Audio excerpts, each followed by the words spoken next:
Hi guys, Mrs. Powers here, and I am going to read to you Lesson 56 for history today. And we do secretly have a guest down here. Where's Piper? Piper's going to sit with us while we read today. She's hopefully going to sit quietly down here so she doesn't distract you and hold her little toy. So, anyway, let's jump in. We're going to read about Pope Gregory the Seventh, Henry the Fourth, and the investiture controversy. And she might talk a little bit, but just try to pay attention, okay? All right, this is a little bit of a long one, so hang in there with me as we go through this one, okay? All right, here we go. Since the beginning of time, man has struggled with authority. Think back with me to the Garden of Eden. Who struggled with authority there? It was Adam and Eve, of course. By choosing to disobey God's command about the forbidden fruit, Adam and Eve were questioning the authority of God. Who's in control here, they seem to ask? Who knows what's best for us? Over the ages, men have continued to struggle with authority not only with God, but also with one another. We will see that very clearly in today's lesson. The issue of authority became a huge problem between the popes of the Middle Ages and the Holy Roman emperors. It was an especially big problem between Pope Gregory the Seventh and Henry the Fourth. Let me start by introducing the Pope, then the Emperor, and then their terrible conflict. It was called the investiture controversy. I'll explain those big words when we get to them. Okay, so Pope Gregory. Gregory VII's name before becoming pope was Hildebrand. Hildebrand was rather short, a bit overweight, pasty in complexion, and stuttered. Though not impressive in stature and speech, Hildebrand possessed good people skills. As a Benedictine monk, he was well liked and very well respected. Hildebrand served as advisor to 5 popes before him. Upon becoming pope, Hildebrand changed his name to Gregory VII. He named himself after Gregory the Great, a fine man whom we already studied. If you remember, that's what the popes do even now. They name themselves after another pope they admire. That's why so many of their names are the same. Pope Gregory VII had great ambitions. He saw many problems in the church and the government. He hoped to change them. I think he was sincere in his efforts to do so.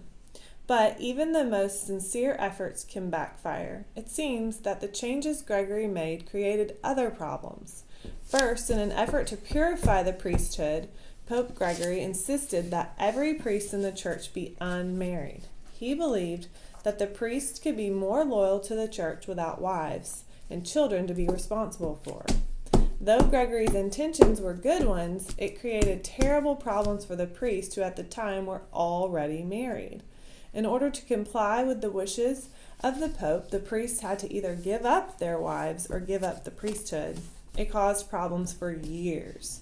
But worse than that was the problem of the government interfering with church business.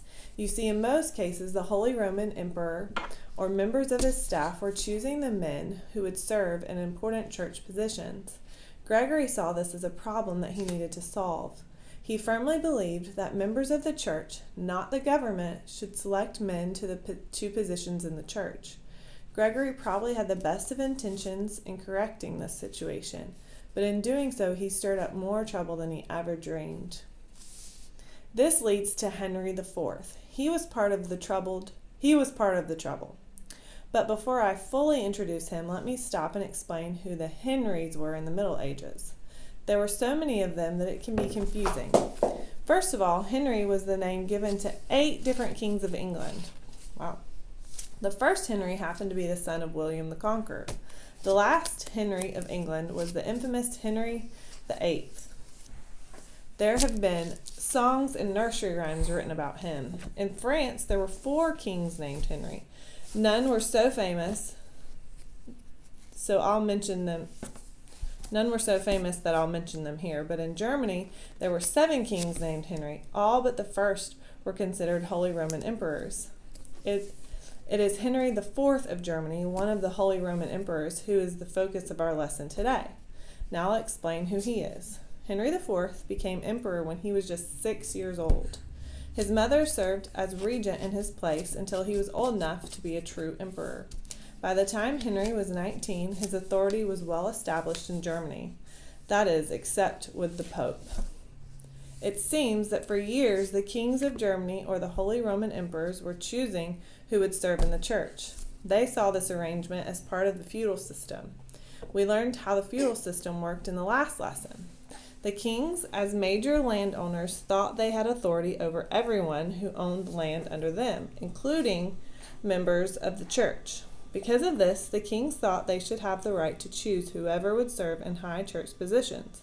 It became a ceremonial tradition for kings to invest these church leaders with a sacred staff and ring as symbols of power, so the term investiture came to refer to the power of kings to appoint church leaders. Read that last sentence again and remember it. Well, I'm going to read it again. Piper likes it too. The term investiture came to refer to the power of kings to appoint church leaders. All right, I'm going to pause there and then we will start back with the investiture controversy. Okay, let's start back with the investiture controversy. Now, before I explain details of the investiture controversy, let's back up in history a bit. I want to review something important that we already studied. Do you remember learning about Charlemagne? In that lesson, we learned that Pippin the Short, Charlemagne's father, did something that perhaps started this whole conflict between popes and emperors. Pippin asked the pope to help him become king. In doing so, you could say that he transferred power to the pope that the pope had never had before. It was not long after that one of the popes actually placed a crown on Charlemagne's head and named him the Holy Roman Emperor. This was a clear time in history when a church leader acted with authority over an emperor. Not that that is necessarily bad, it just led to later confusion. I suggest you reread this paragraph and make sure you understand it. My point in reviewing that lesson is this. For centuries after the crowning of Charlemagne, the lines of authority between the church and the state were fuzzy. The state, by the way, just means the government. With the Pope crowning the king, it was easy to confuse who was ultimately in charge. So back to Pope Gregory VII. Though he didn't mind the church giving guidance to the government, he did not like the government giving guidance to the church. He began to see the danger of ordinary and quite possibly ungodly men making spiritual decisions that influenced the church. It was far too easy for men to bribe their way into the church by performing favors for the king. I can understand Gregory's concern here. The use of investitures was an unhealthy arrangement. Many countries today, like the United States, keep the church and the state separate for this very reason. But in an effort to defend his position, Gregory went to the extreme. Pope Gregory VII began to teach that the church was always right about everything. He once wrote, "Human pride has created the power of kings. God's mercy has created the power of bishops. The Pope is the master of emperors. He is rendered holy by the merits of his predecessor, St. Peter. The Roman Church has never erred, and Holy Scripture proves it can never err. To resist it is to resist God." With that powerful proclamation, Gregory did something that popes don't usually do. He issued a law against the king and his staff forbidding them to appoint church officials. Because he believed he could do no wrong, Gregory asserted complete authority here over the government. This law insulted and infuriated Henry IV, the Holy Roman Emperor of the time. It made him so angry that he called a special meeting of important leaders. It was called the Synod of Worms. It's not worms, it's Worms. It's German. It's spelled like worms, though. Now, this meeting had nothing to do with squirmy little worms that live in the ground. Worms is the name of a city in Germany. And synod is a fancy name for a meeting. So, the Synod of Worms was just a meeting in the city of Worms. Now that you understand that, it was the Synod of Worms in 1076 that Henry IV did something extreme himself. He and the other leaders disposed Pope Gregory VII. That means they fired him from his job. Or at least they tried. Henry composed a nasty letter to Gregory that started like this. Henry to Hildebrand, not Pope, but false monk. You have never held any office of the church without making a source of confusion and a curse to Christian men instead of an honor and a blessing. You may notice that Henry started the letter by addressing the Pope by his birth name of Hildebrand rather than his chosen name as Pope. That in itself was a put-down, but worse than that, Henry ends his letter with strong words like these. You have attacked me, who have been anointed to rule among the anointed of God. Let another ascend to the throne of St. Peter, one who will not use religion as a cloak of violence. After sending this letter, a rather ironic thing happened. In response to being deposed, Gregory VII excommunicated Henry IV from the church and fired him from being the king. To be excommunicated is to be released from membership in the church and denied all rights in the church. Now let's break this situation down into simple terms. It seems the king fired the pope, so the pope fired the king. How absurd is that? It became a battle of authority in a time of much confusion. It was never more unclear who was really in charge of the empire. I wish I could say that the matter was easily solved, but it wasn't. For decades, there was conflict between the popes and the Holy Roman emperors over control. But an interesting thing happened between Henry and Gregory. Henry began to lose popularity with the public after Pope Gregory excommunicated him. Excommunication is a serious matter. As stated earlier, it is an act of being completely cut off from the church. Now, I'm sure if Henry was upset over being excommunicated, or if he was upset because it threatened his throne. Regardless, Henry was begging the Pope for forgiveness, and I really mean begging. This is the most interesting part of the story. With his wife and children, Henry tried to meet up with Gregory at a castle in Canossa, Italy. It was in the mountains. Though it was winter, Henry was barefoot and dressed in plain peasant clothes. He knocked at the castle doors to beg forgiveness, or penance, from the Pope. Do you think the Pope was quick to let him in? Not at all. For 3 straight days, Gregory left Henry outside, barefoot in the snow, knocking on the door and pleading for forgiveness. Finally, Gregory let him in. Henry bowed down and kissed Gregory's toe. Then Gregory pardoned and forgave Henry for deposing him. Though this may sound like the end, it isn't. After receiving forgiveness, Henry IV had the nerve to stir up trouble again. You see, back in Germany, the people selected another man to be their king.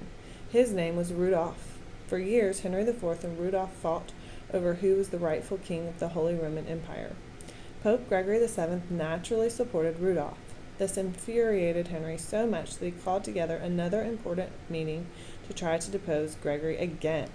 In the midst of the war between Rudolph and Henry, Rudolph was killed. When this happened, Henry thought it was his opportunity to declare war against Rome itself.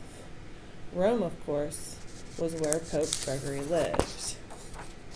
In great fury, he headed south and attacked the city. Pope Gregory summoned his friend William the Conqueror for help, but William did not come. So in fear for his life, Gregory fled into exile. For about a year, Henry got the glory he wanted. He placed another man in the position of Pope who was willing to re-crown Henry as a Holy Roman Emperor. For a time, Henry was the true master of Rome in the Holy Roman Empire. Gregory, however, died while in exile in 1085. At just 62, he was said to die from strain and bad nerves, mostly due to Henry. Pope Gregory VII said of himself, I have loved righteousness and hated iniquity, therefore I die in exile. As for Henry, his end came when his own son rose up in rebellion against him. While preparing for battle, Henry IV died in 1106 at age 56. Because the church had previously excommunicated Henry, he was not entitled to a proper church burial. But eventually his remains were released from the sentence of excommunication and laid to rest at Speyer Cathedral in Germany. Strong and stubborn to the end, both Henry and Gregory died somewhat defeated. Neither saw in their lifetime any true resolve to their problems. They never reconciled their differences with one another. Later popes and emperors did the same kind of quarreling over the issue of authority, but few were as interesting as these two powerful men were. There you go. That's an interesting history there. I hope you enjoyed it and were able to follow along. I know it's a little confusing. If you need to go back and re-listen to anything, feel free. It's a nice way to have it on video so that you can go back if you want. So have a great weekend. Have a great week in school. It's the weekend when I'm recording this. That's why I said that. It's a little strange. Hope you have a good week. And I will see you for next week's history video. Bye, guys.